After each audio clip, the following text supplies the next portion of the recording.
میرا جینا میرا مرنا الہی تیری خاطر ہو. بسم اللہ الرحمن الرحیم. الحمد للہ وکفا والسلام علی عباده الذین اصطفى اما بعد. اعوذ باللہ من الشیطان الرجیم. بسم اللہ الرحمن الرحیم. ان عدۃ الشہور عند اللہ 12 شہرا فی کتاب اللہ یوم خلق السماوات والارض منها 4 حرم. وقال رسول اللہ صلی اللہ علیہ وسلم افضل الصیام بعد رمضان شہر اللہ المحرم. صدق اللہ العظیم وصدق رسولہ النبی الکریم. اللہم صلی علی سیدنا محمد وعلی آل سیدنا محمد وبارک وسلم. محترم بھائیوں بزرگوں، آج محرم الحرام کی 2 تاریخ ہے. سن 1445 ہجری، یعنی اسلامی مہینوں میں پہلا مہینہ محرم الحرام ہے، اور یہ نیا سال شروع ہوا ہے. 1444 ہجری گزر گیا، اب 1445 ہجری میں ہم لوگ داخل ہیں، شامل ہیں. زندگی کیا ہے؟ ایک پانی کے بلبلے کی طرح ہے. زندگی ایک چراغ کی طرح ہے.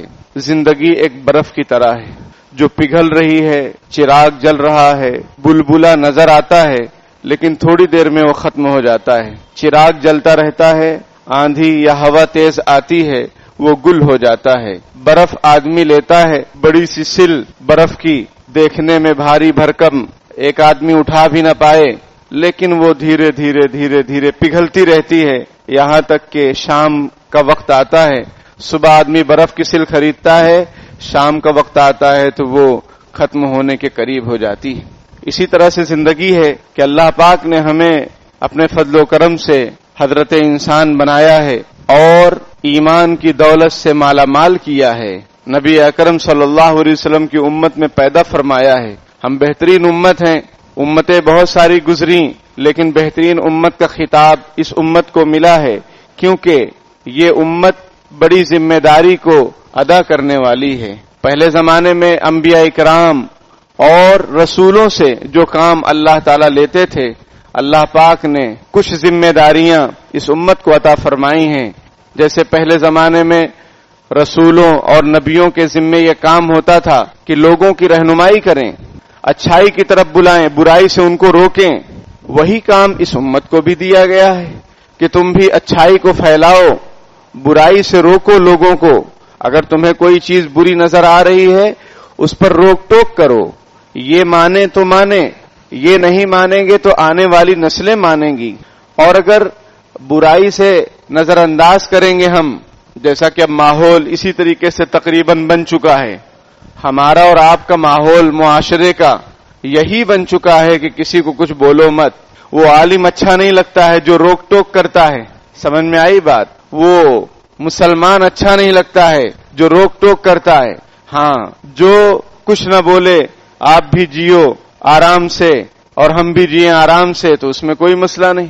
تو میرے بھائیوں، اللہ تعالیٰ نے ہم پر بے شمار نعمتیں نازل فرمائی ہیں، اور ہر وقت ہم نعمتوں کے اندر گھرے ہوئے ہیں. آنکھوں سے دیکھنا، پیروں سے چلنا، اور ہمارے جسم کا جو نظام ہے سارا کا سارا وہ صحیح طور پر چلتے رہنا، یہ اللہ کا کرم ہے، یہ اللہ کی نعمت ہے. ہماری ضرورت کی چیزیں اللہ آسمان سے اتارتے رہتے ہیں، کبھی بارش کی شکل میں، کبھی رزق کی شکل میں، کبھی عزت کی شکل میں، کبھی اولاد کی شکل میں، کبھی بیوی بچوں کی شکل میں. تو یہ اللہ کی بے شمار نعمتیں ہم پر ہر وقت رہتی ہیں. انہی نعمتوں میں سے ایک عظیم الشان نعمت ہے وقت، ٹائم، زمانہ. یہ عظیم الشان کیسے ہے؟ اس کی قسم کھائی اللہ پاک نے، والعصر، قسم ہے زمانے کی. چاہے دن ہو، رات ہو، کوئی بھی لمحات ہوں، وہ سب زمانے کے اندر شامل ہیں. یہی زمانہ ہے کہ آدمی اس میں بن سکتا ہے، جنت کا مستحق ہو سکتا ہے. یہی زمانہ ہے، یہی اوقات اور لمحات ہیں کہ اس میں آدمی کافر اور مشرک ہو جائے، مرتد ہو جائے، اپنے لیے جہنم کو خرید لے، جو چاہے کرے. تو ایک مرتبہ پھر ہمیں اللہ پاک نے نیا سال عطا فرمایا. اللہ پاک سے دعا ہے کہ یہ سال ہمارے لیے خیر و برکت والا ہو، عافیت والا ہو، عزت اور شان و شوکت والا ہو.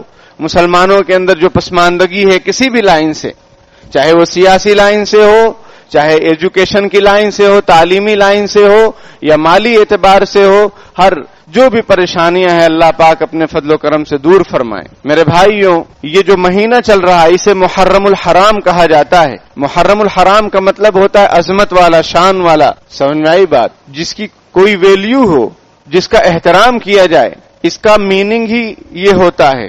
دوسری بات، یہ حرمت والے مہینوں میں سے ایک مہینہ ہے۔ قرآن میں ہے منہا اربعۃ حرم، کہ 4 مہینے حرمت والے ہیں۔ اللہ کے نزدیک مہینوں کی تعداد 12 ہے اور اس میں سے 4 حرمت والے، عزت والے مہینے ہیں، ذی قعدہ، ذی الحجہ، محرم اور رجب۔ تو یہ محرم حرمت والے مہینوں میں سے ایک مہینہ ہے۔ کیا مطلب اس کا؟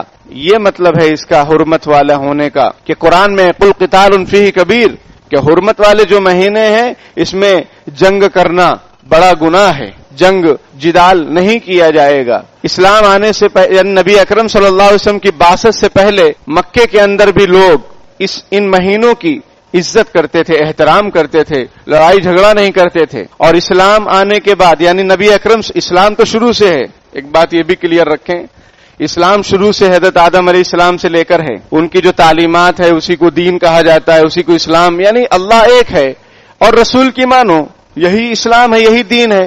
پورے قرآن میں انبیاء اکرام کے واقعات کو آپ پڑھیے، 19ویں پارے میں سورہ شعراء میں کئی نبیوں کا ذکر ہے، سب کو یہی کہنا ہے، یا قوم اعبدوا اللہ ما لکم من الہ غیرہ فاتقوا اللہ واطیعون، اے میری قوم، اللہ کے علاوہ تمہارا کوئی معبود نہیں، اسی کی عبادت کرو، اللہ کی، اور اللہ سے ڈرو اور ہماری پیروی کرو، ہم کو فالو کرو، ہم جیسا چل رہے ہیں ویسا چلو۔ ہر نبی کا یہی نعرہ تھا۔ تو زمانہ جاہلیت میں بھی ان مہینوں کی بڑی قدر و منزلت تھی، اسلام کے بعد بھی باقی ہے، قرآن میں اس کا ذکر ہے۔ اور پھر حدیث شریف نبی اکرم صلی اللہ علیہ وسلم نے ارشاد فرمایا، افضل الصیام بعد رمضان شہر اللہ المحرم، یہ مسلم شریف کی روایت ہے کہ نبی اکرم صلی اللہ علیہ وسلم نے ارشاد فرمایا کہ رمضان کے بعد افضل ترین روزے محرم کے روزے ہیں۔ اور وہ محرم کون سا مہینہ ہے؟ شہر اللہ المحرم، اللہ کا مہینہ محرم۔ بھائی مہینے تو سبھی اللہ کے ہیں، تو محرم کی کیا خصوصیت؟ محرم کی خصوصیت ہے، اسی لیے تو اس کی نسبت اللہ کی طرف کی جا رہی ہے۔ ساری مسجدیں اللہ کا گھر ہیں، کسی کا گھر نہیں ہے۔ آج معاشرے کی صورتحال یہ بھی ہے کہ لوگ مسجد کو اپنی جاگیر سمجھنے لگے ہیں۔ یہ یا تو اس کو پیشن گوئی سمجھ لو یا حقیقت سمجھ لو۔ پیشن گوئی مطلب سمجھتے ہو؟ آنے والی بات کو پہلے سے بیان کر دینا، کہ لوگ مسجدوں کو اپنی جاگیر سمجھنے لگے ہیں، وہ چاہیں گے، جو چاہیں گے وہ ہوگا، آپ جو چاہیں گے وہ نہیں ہوگا۔ اللہ رسول کیا چاہ رہے ہیں اس سے ان کو کوئی لینا دینا نہیں ہے، ہم جو چاہیں گے وہ ہوگا۔ ہم جس کو چاہیں گے مسجد میں آنے دیں گے، ہم جس کو چاہیں گے مسجد میں نہیں آنے دیں گے۔ اس طرح کے پوسٹرز، اس طرح کی باتیں اب ہونے لگی ہیں۔ ہم کہاں جا رہے ہیں؟ یہ خدا کا گھر سب کے لیے ہے، یہ غیر مسلموں کے لیے بھی ہے۔ آپ کو کیا حق ہوتا ہے کہ اللہ کے بندوں کو اللہ کے گھر سے روک دیں؟ قرآن کہتا ہے وَمَنْ أَظْلَمُ مِمَّن مَنَعَ مَسَاجِدَ اللَّهِ أَن يُذْكَرَ فِيهَا، اس شخص سے بڑھ کر کون ظالم ہوگا جو روکے لوگوں کو اللہ کے گھر سے، اللہ کی مسجدوں سے۔ اور کیوں روکے؟ کیا روکے؟ کہ اللہ کا ذکر فکر ہو، اللہ کی باتیں ہوں، رسول اللہ صلی اللہ علیہ وسلم کی تعلیمات ہوں، اس سے وہ روک رہا ہے۔ قرآن کہتا ہے اس شخص سے بڑھ کر ظالم کون ہوگا؟ تو مسجدیں سب اللہ کا گھر ہیں، لیکن بیت اللہ جسے کعبہ کہا جاتا ہے، حرم شریف میں جو ہے اس کو کیا کہتے ہیں؟ بیت اللہ، اللہ کا گھر۔ اللہ کا گھر یہ بھی ہے، اس کو خاص نسبت ہے۔ اونٹنیاں، جانور سب اللہ کے ہیں، لیکن صالح علیہ السلام کی اونٹنی کے بارے میں قرآن میں ہے ناقۃ اللہ، اللہ کی اونٹنی، یعنی اس میں کچھ خصوصیت ہے، اس کے ساتھ چھیڑ چھاڑ مت کرو۔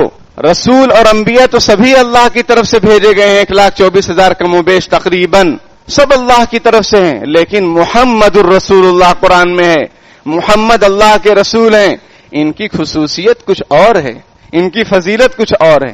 مہینے سب اللہ کی طرف سے ہیں، بنائے ہوئے ہیں، دن بنائے ہوئے ہیں، راتیں بنائی ہوئی ہیں، لیکن شہر اللہ المحرم، اللہ کا مہینہ محرم، اس کی کچھ خصوصیت اور وہ پہلے سے ہے۔ بعض لوگ یہ سمجھتے ہیں کہ حضرت حسین علیہ السلام کی شہادت اس مہینے میں ہوئی، اس لیے اس مہینے کی عظمت اور شان بڑھ گئی۔ اللہ کے بندو، حضرت حسین علیہ السلام کی پیدائش کب کی ہے؟ قرآن کب کا ہے؟ اللہ کب سے ہیں؟ اور لوح محفوظ میں 12 مہینے لکھے جا چکے ہیں، وہ کب سے ہے؟ اور اس میں 4 حرمت والے مہینوں میں محرم بھی شامل ہے، وہ کب سے ہے؟ بہت پہلے سے ہے۔ یہ حضرت حسین رضی اللہ تعالیٰ عنہ کی سعادت اور شہادت کی بات ہے کہ ان کی شہادت اس مہینے میں ہوئی. یہ ان کے لیے اعزاز کی بات ہے، محرم کے لیے اعزاز کی بات نہیں. محرم تو پہلے سے ہی محرم الحرام ہے. تو میرے بھائیوں، نبی اکرم صلی اللہ علیہ وسلم نے ارشاد فرمایا کہ یہ جو محرم کا مہینہ ہے اس کی کیا فضیلت ہے؟ افضل الصیام بعد رمضان، رمضان کے بعد افضل ترین روزے شہر اللہ المحرم، اللہ کا مہینہ محرم کا مہینہ ہے، اس میں روزہ رکھنا چاہیے. بعض لوگوں نے سوال کیا کہ اس میں 10 دن روزہ رکھیں، کتنے دن روزہ رکھیں؟ بھائی دیکھو، وہ 10 دن کی جو فضیلت کی بات ہے وہ ذی الحجہ کے 10 دن کی فضیلت کی بات ہے، وہ بھی 9 دن. 10ویں دن تو عید ہے، عید کے دن روزہ رکھنا حرام ہے. وہاں پر والفجر ولیال عشر، قسم ہے فجر کی اور قسم ہے 10 راتوں کی. اب وہ 10 راتیں کون سی؟ وہ ذی الحجہ کی 10 راتیں. محرم الحرام میں 10 اس کا مسئلہ کچھ نہیں ہے، 1 سے 10 اس کا کوئی مسئلہ نہیں. پورا مہینہ محترم ہے، پورا مہینہ چاہے جب جتنا روزہ رکھو، جتنا ہو سکے آپ سے روزہ رکھیں، نفل روزے رکھیں، آپ کو ثواب ملے گا. افضل ترین روزے کہلائیں گے آپ کے. ہاں، اس میں اور کیا عمل ہے؟ اس میں ایک خاص عمل یہ بھی ہے کہ نبی اکرم صلی اللہ علیہ وسلم عاشورہ کا روزہ رکھتے تھے. عاشورہ کا معنی کیا ہوتا ہے؟ عاشورہ یہ 10 سے بنا ہے، عشرن سے بنا ہے، عشرن سے عاشورہ، اس کا میننگ ہوتا ہے 10واں. نبی اکرم صلی اللہ علیہ وسلم مکے کے اندر ہجرت سے پہلے، بعثت سے پہلے، یعنی نبوت جب آپ کو ملی 40 سال کی عمر میں، اس سے بھی پہلے یہ روزہ رکھا کرتے تھے، کیونکہ مشرکین مکہ بھی روزہ رکھا کرتے تھے. اب وہ کیسا رکھتے تھے؟ جیسے ہمارے زمانے میں برادران وطن برت وغیرہ رکھتے ہیں، کاجو بادام کھاتے رہتے ہیں اور باقی جو ہے وہ روٹی سبزی نہیں کھاتے. تو ہو سکتا ہے ان کا بھی اسی طریقے سے ہو، لیکن رکھتے تھے، احترام کرتے تھے. اور یہودی تو روزہ رکھتے ہی تھے، جو حضرت موسیٰ علیہ السلام کی قوم ہے. وہ کیوں رکھتے تھے؟ وہ اس لیے رکھتے تھے کہ اسی 10ویں تاریخ کو اللہ پاک نے بنی اسرائیل کو فرعون سے نجات عطا فرمائی تھی. فرعون کا لشکر دریا میں ڈوب گیا تھا اور بنی اسرائیل اور حضرت موسیٰ علیہ السلام اور ان کی قوم آرام اور عافیت کے ساتھ دریا سے بچ گئی اور فرعون سے نجات پا گئی. اس کی شکرانے میں، اس کی خوشی میں اور شکرانے میں حضرت موسیٰ علیہ السلام نے روزہ رکھا تھا. تو یہودی بھی روزہ رکھا کرتے تھے اور مکے والے بھی احترام کرتے تھے. سمجھ میں آئی بات؟ نبی اکرم صلی اللہ علیہ وسلم بھی، کیونکہ روزہ رکھنا اللہ کے لیے، اس میں کوئی شرک اور کفر کی بات نہیں ہے، اور ایک نبی کا عمل حضرت موسیٰ علیہ السلام.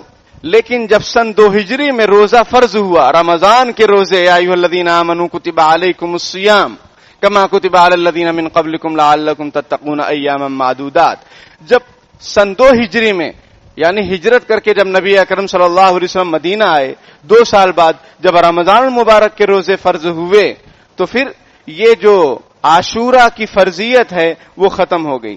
ورنہ آپ صلی اللہ علیہ وسلم نبوت کے بعد بھی رکھتے تھے اور لوگوں کو حکم بھی دیتے تھے کہ بھائی یہ 10ویں تاریخ کا روزہ رکھو.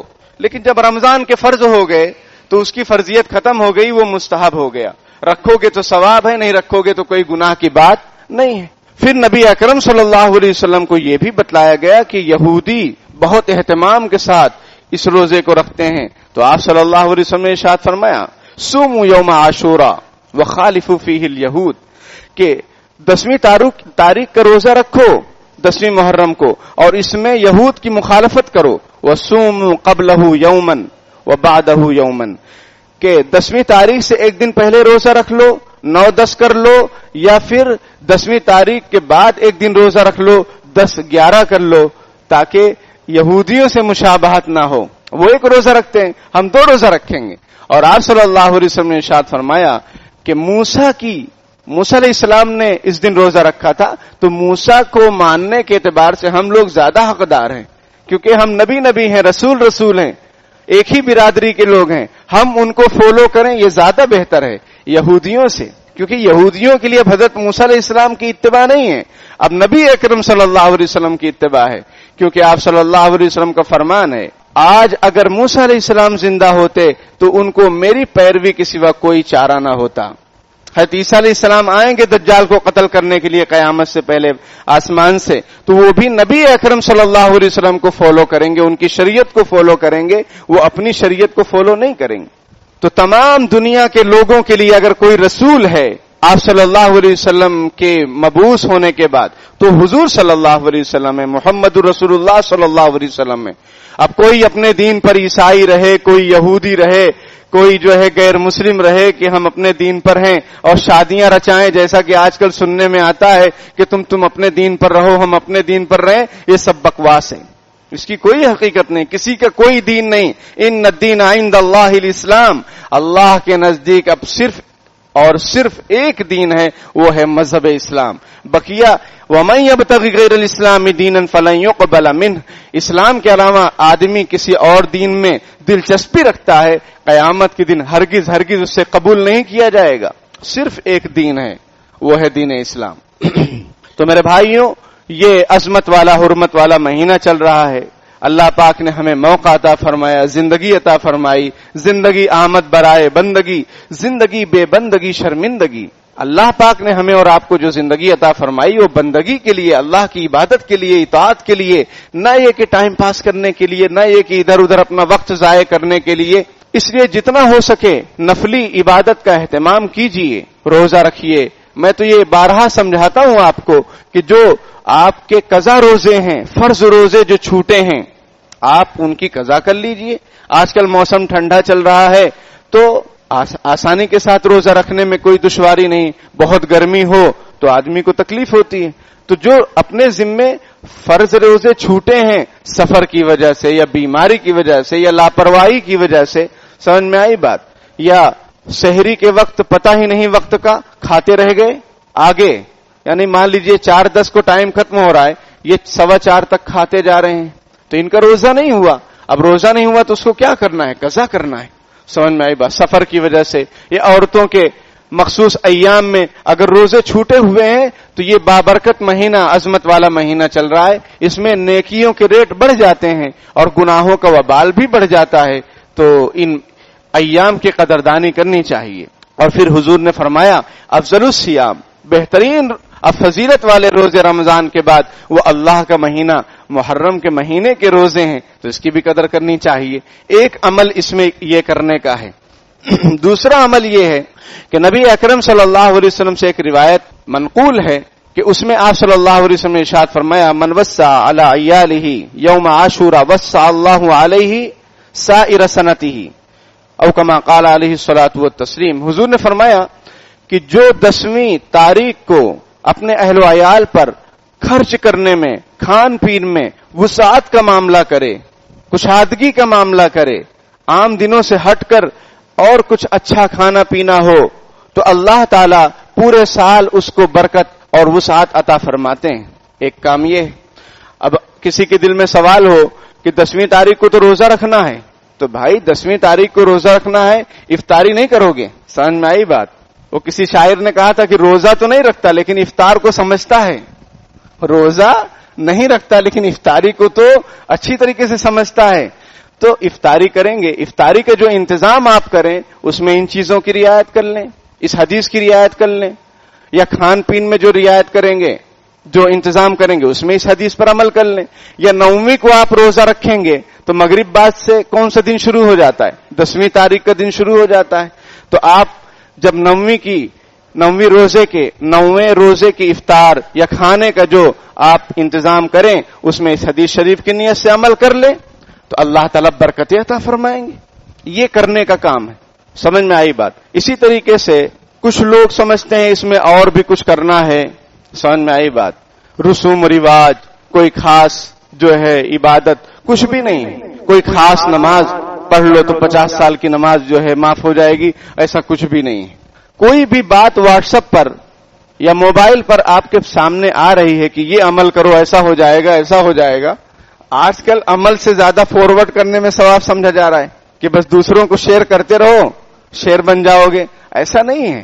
عمل کیجئے، اور جو آپ بات شیئر کر رہے ہیں، دوسروں کو بھیج رہے ہیں، وہ بھی مستند ہے یا نہیں، اس کو علماء دین سے پہلے کلیئر کر لو، پھر اس کو شیئر کرو یا اس پر عمل کرو.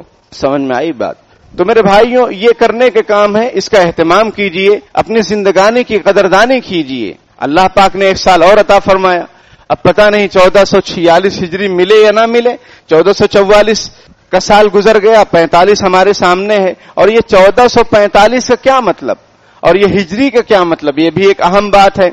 یاد رکھیے کہ حضرت عمر رضی اللہ تعالیٰ عنہ کی جب خلافت آئی تو ماشاء اللہ فتوحات کا زمانہ بڑا تیزی سے گزرنے لگا، یعنی بہت زیادہ فتوحات، یہ ملک فتح کر رہے ہیں، یہ زمین فتح کر رہے ہیں، یہ علاقہ فتح کر رہے ہیں، جگہ جگہ حضرت عمر رضی اللہ تعالیٰ عنہ گورنر بھیج رہے ہیں۔ اب اس میں حساب کتاب میں تاریخ کی ضرورت محسوس ہوئی۔ اب کیلنڈر تو چلتے تھے، رومیوں کا کیلنڈر چلتا تھا، لیکن مسلمان اپنی تاریخ اور چاند کے حساب سے سارے اعمال اس کے ہیں۔ بھائی طلاق کا مسئلہ ہے، عدت کا مسئلہ ہے، حج کا مسئلہ ہے، کچھ بھی ہے، اس میں اسلامی کیلنڈر اور چاند کے حساب سے سب معاملے چلتے ہیں۔ آپ کو روزہ رکھنا ہے، سوموا لرؤیتہ وافطروا لرؤیتہ، آپ صلی اللہ علیہ وسلم نے ارشاد فرمایا روزہ رکھو چاند کو دیکھ کر اور روزہ ختم کرو چاند کو دیکھ کر۔ تو چاند کا بڑا دار و مدار۔ تو حضرت عمر رضی اللہ تعالیٰ عنہ نے صحابہ کرام کی میٹنگ بلائی کہ ہمیں کوئی سال طے کرنا چاہیے، تاریخ تو چل رہی ہے، مہینے تو چل رہے ہیں، لیکن کوئی سن ہم مقرر کریں تاکہ اس کو لکھنے میں آسانی رہے، حساب و کتاب میں آسانی رہے۔ زمانے جاہلیت میں کوئی بڑا واقعہ پیش آتا اس کو یادگار بنا لیا جاتا۔ عام الفیل، ہاتھی والا سال، یعنی وہ ابرہہ نے کعبے پر جو حملے کا ارادہ کیا تھا وہ واقعہ پیش آیا، وہ واقعہ جو ہے ہائی لائٹ ہو گیا۔ سمجھ میں آئی بات؟ نبی اکرم صلی اللہ علیہ وسلم کی پیدائش کے بعد مسلمانوں میں آپ صلی اللہ علیہ وسلم کی پیدائش کا سال، ہجرت کا سال، ٹھیک ہے، بدر کا سال، تو حضرت عمر رضی اللہ تعالیٰ عنہ نے صحابہ کرام سے مشورہ کیا تو مختلف رائے آئی۔ کسی نے کہا کہ جب آپ صلی اللہ علیہ وسلم جس سال پیدا ہوئے اس کو سن بنا لیا جائے، کسی نے کہا کہ جب نبوت ملی اس کو سن مان لیا جائے، وہاں سے سن مطلب شروعات کی جائے سن کی، اسلامی سن کی۔ لیکن بعد دوسرے صحابہ کرام حضرت عثمان رضی اللہ تعالیٰ عنہ وغیرہ کی یہ رائے آئی کہ ہجرت کو دار و مدار بنایا جائے، ہجرت سے سن کی شروعات کی جائے، کیونکہ یہ بہت بڑا عمل ہے، بہت بڑا عمل، اور اسلامی شان و شوکت کی ابتدا کی جو داستان ہے وہ ہجرت سے ہی شروع ہوتی ہے کہ جب مدینہ منورہ ہجرت فرمائے تو پھر حق اور باطل کے معرکے بھی ہوئے، جنگیں بھی ہوئی، مسلمانوں کی شان و شوکت کا اظہار بھی ہوا۔ سمجھ میں آئی بات؟ اور اسلام کے غلبہ یعنی غالب ہونے کی شروعات ہجرت سے ہوئی ہے، اور بہت بڑی قربانی کی بات ہے کہ آدمی اپنے گھر بار کاروبار سب کو چھوڑ چھاڑ کے، بیوی بچوں کو چھوڑ چھاڑ کے اللہ کے نام پر وہ اپنا شہر چھوڑ کے کسی دوسرے شہر میں جا کر بس جائے، تو بہت بڑی قربانی کی بات۔ تو اس پر تمام لوگوں کا اتفاق ہوا، وہاں سے سن ہجری یعنی ہجرت والا سال، وہاں سے پھر شروعات ہوئی۔ تو 1445 ہجری 1444 سال ہو چکے ہیں ہجرت کو، یعنی 1450 سال کہہ لیجئے تقریباً ہو چکے ہیں نبی اکرم صلی اللہ علیہ وسلم کی ہجرت کے۔ اور یہ ہجری سال کب سے شروع ہو، کون سے مہینے سے شروع ہو؟ تو چونکہ ہجرت کا جو حکم ہوا تھا وہ محرم میں ہوا تھا۔ اگرچہ نبی اکرم صلی اللہ علیہ وسلم نے سفر میں ہجرت فرمائی تھی، لیکن آپ کا ارادہ اور صحابہ کرام کا جو مکے سے نکلنا ہوا وہ محرم الحرام سے، اس لیے مہینے کی جو شروعات رکھی گئی وہ محرم الحرام سے رکھی گئی۔ تو میرے بھائیوں، یہ اس کا پس منظر ہے ہجری سال کا۔